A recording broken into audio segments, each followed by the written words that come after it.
আজকে আমরা তৃতীয় শ্রেণীর বিজ্ঞান বইয়ের ৫৫ ও ৫৬ পৃষ্ঠার সমাধান করব। চলো পারি কি না দেখি। পদার্থের দুটি প্রধান বৈশিষ্ট্য লিখি। ক. পদার্থের ওজন আছে। খ. পদার্থের আয়তন আছে। ছকের নামগুলো থেকে কোনগুলো পদার্থ তা খুঁজে বের করি। এগুলো কেন পদার্থ না তা লিখি। নাম তাপ, এটি কি পদার্থ? না। কেন? তাপের ওজন, আয়তন ও আকৃতি কোনোটিই নেই। খাট, এটি কি পদার্থ? হ্যাঁ। কেন? খাটের নির্দিষ্ট ওজন, আয়তন ও আকৃতি আছে। লোহা, এটি কি পদার্থ? হ্যাঁ। লোহার নির্দিষ্ট ওজন, আয়তন ও আকৃতি আছে। চৌম্বক বল, এটি কি পদার্থ? না। চৌম্বক বলের ওজন, আয়তন ও আকৃতি কোনোটিই নেই। প্লাস্টিকের পাত্র, এটি কি পদার্থ? হ্যাঁ। প্লাস্টিকের পাত্রের নির্দিষ্ট ওজন, আয়তন ও আকৃতি আছে। স্কুলের বেঞ্চ, এটি কি পদার্থ? হ্যাঁ। স্কুলের বেঞ্চের নির্দিষ্ট ওজন, আয়তন ও আকৃতি আছে।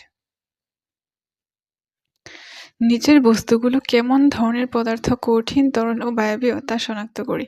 কেন এগুলোকে কঠিন, তরল ও বায়বীয় পদার্থ বলা হবে তাও লিখি। নাম দুধ, এটি কেমন ধরনের পদার্থ? তরল। কেন?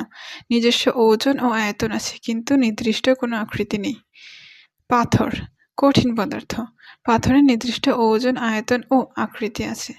ধোঁয়া বায়বীয় পদার্থ। ধোঁয়া নির্দিষ্ট কোনো আয়তন ও আকৃতি নেই কিন্তু ওজন আছে।